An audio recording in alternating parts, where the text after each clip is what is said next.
ನಿಮ್ಮ favourite serials ಈಗ ಟಿವಿಗಿಂತ ಮುಂಚೆ ಸನ್ ನೆಕ್ಸ್ಟ್ ಆಪ್ ನಲ್ಲಿ ಜಾಲಿಯಾಗಿ ಎಲ್ಲರಿಗಿಂತ ಮುಂಚೆ ನೋಡಿ. ಈಗಲೇ ಸನ್ ನೆಕ್ಸ್ಟ್ ಆಪ್ ಡೌನ್ಲೋಡ್ ಮಾಡಿ ಮತ್ತು ಸಬ್ಸ್ಕ್ರೈಬ್ ಮಾಡ್ಕೊಳ್ಳಿ. ಹಾಗಾಗಿ ನಾನು ತಪ್ಪು ಮಾಡಿದಾಗ ನನಗೆ ಬೈಯಕ್ಕೆ ಹೊಡಿಯಕ್ಕೆ ನಿನಗೆ ಸಂಪೂರ್ಣವಾಗಿ ಅಧಿಕಾರ ಇದೆ. ನೋಡು ಕಾವೇರಿ, ಮುಂದೆ ನಿನ್ ಜೀವನದಲ್ಲಿ ಏನೇ ಆಗ್ಲಿ ನಿನ್ನ ನೀನ್ ಒಂಟಿ ಅಂತ ಅನ್ಕೋಬೇಡ. ನಿನ್ನ ಕುಟುಂಬ ನಿನ್ ಜೊತೆ ಸದಾ ಕಾಲ ಇರುತ್ತೆ.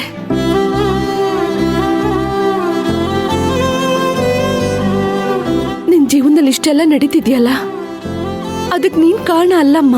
ಅದ್ರಲ್ಲಿ ನಿನ್ ತಪ್ಪಿಲ್ಲ. ಸಮಾಜದ ಜೊತೆಲಿ ನಾವು ತಪ್ಪು ಮಾಡಿದೀವಿ ಅಮ್ಮ. ಹೌದು ಕಂದ, ತಪ್ಪು ಮಾಡಿದವ್ರಿಗೆ ಶಿಕ್ಷೆ ಕೊಡದೆ ಮೋಸ ಹೋದವಳನ್ನ ಪ್ರಶ್ನೆ ಮಾಡ್ಕೊಂಡು ಬಂದ್ವಿ. ಜೀವನ ಕಳ್ಕೊಂಡವಳನ್ನ ದಂಡಿಸ್ತಾ ಬಂದ್ವಿ. ಇದೆಲ್ಲ ಹೇಗ್ ನ್ಯಾಯ ಆಗುತ್ತೆ? ಇದೆಲ್ಲ ತಪ್ಪಲ್ವಾ? ಅಂದ್ರೆ ನಾವು ಸಹ ತಪ್ಪು ಮಾಡಿದೀವಲ್ವಾ? ಅಮ್ಮ, ನಿಮಗೆ ಗೊತ್ತಾಗದೆ ಆಗಿದ್ದಕ್ಕೆ ನೀವು ಹೇಗೆ ಕಾರಣ ಆಗ್ತೀರಾ? ಕಾವೇರಿ ಒಬ್ಳು ತಾಯಿ ಮಗು ಹೊಟ್ಟೆಲಿದ್ದಾಗ್ಲೇ ಅದಕ್ಕೇನ್ ಬೇಕು ಬೇಡ ಅನ್ನೋದನ್ನ ಅರ್ಥ ಮಾಡ್ಕೋತಾಳೆ. ಮಕ್ಕಳು ಹುಟ್ಟಿದ್ಮೇಲೆ ಒಂದ್ ಸಣ್ಣ ಬದಲಾವಣೆ ಮಕ್ಕಳಲ್ಲಾದ್ರೂ ಅವಳ ಮನ್ಸು ಅದನ್ನ ಅರ್ಥ ಮಾಡ್ಕೊಳ್ಳುತ್ತೆ.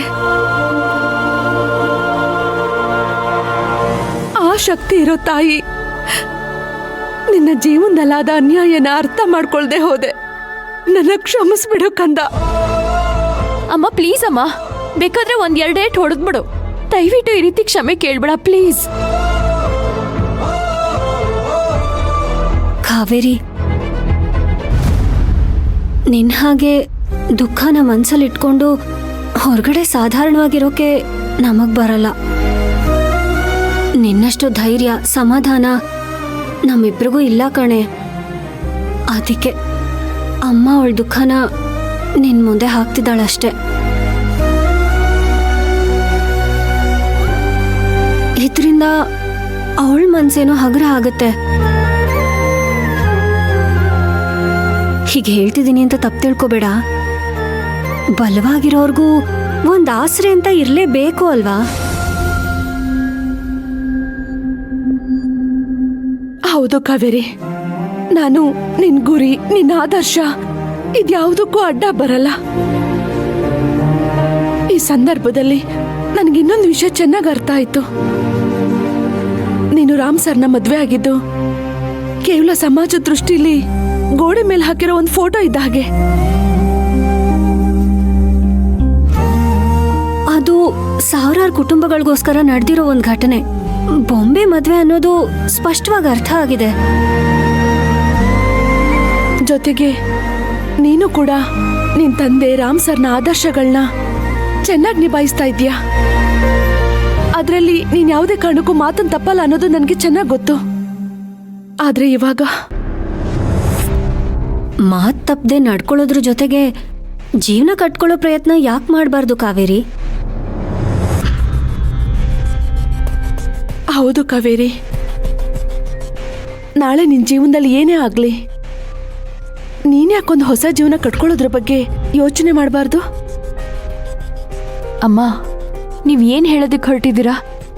ನೀನೇ ಹೇಳ್ದಾಗೆ ನಿನ್ ಜೀವನದಲ್ಲಿ ಏನೇ ನಡೆದಿದ್ರು ಅದ್ರಲ್ಲಿ ನಿನ್ ತಪ್ಪಿಲ್ಲಮ್ಮ. ಅಷ್ಟೇ ಅಲ್ಲ, ನೀನ್ ದೊಡ್ಡ ಕಂಪನಿಯ ದೊಡ್ಡ ಜವಾಬ್ದಾರಿನ ತುಂಬಾ ಚೆನ್ನಾಗಿ ನಿಭಾಯಿಸ್ತಿದ್ಯಾ. ಹಾಗೆ ಹಾಗೆ ನೋಡಮ್ಮ ಕಾವೇರಿ, ನಿನ್ಗೆ ನೀನ್ ಯಾಕೆ ಶಿಕ್ಷೆ ಕೊಡ್ಕೋತಿದ್ಯಾ? ಇವತ್ತಿಲ್ಲ ಅಂದ್ರು ನಾಳೆ ಮುಂದೆ ಒಂದಿನ ನಿನ್ಗೆ ಸಂಗಾತಿ ಬೇಕು.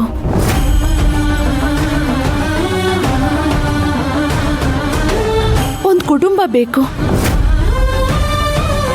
ಹಾಗಂತ ಅನ್ನಿಸ್ಬಹುದಲ್ವಾ? ನೀನ್ ಯಾಕೆ ಅದ್ರ ಬಗ್ಗೆ ಯೋಚನೆ ಮಾಡಬಾರ್ದು? ಇಲ್ಲ ಅಮ್ಮ, ದಯವಿಟ್ಟು ಆ ವಿಷಯ ಮತ್ತೆ ಮತ್ತೆ ಮಾತಾಡ್ಬೇಡ. ನನಗಿದ್ರಲ್ಲಿ ಯಾವುದೇ ರೀತಿ ಇಂಟ್ರೆಸ್ಟ್ ಇಲ್ಲ. ದಯವಿಟ್ಟು ನನ್ನನ್ನ ನನ್ನ ಪಾಡಿಗಿರೋದಕ್ಕೆ ಬಿಟ್ಬಿಡು.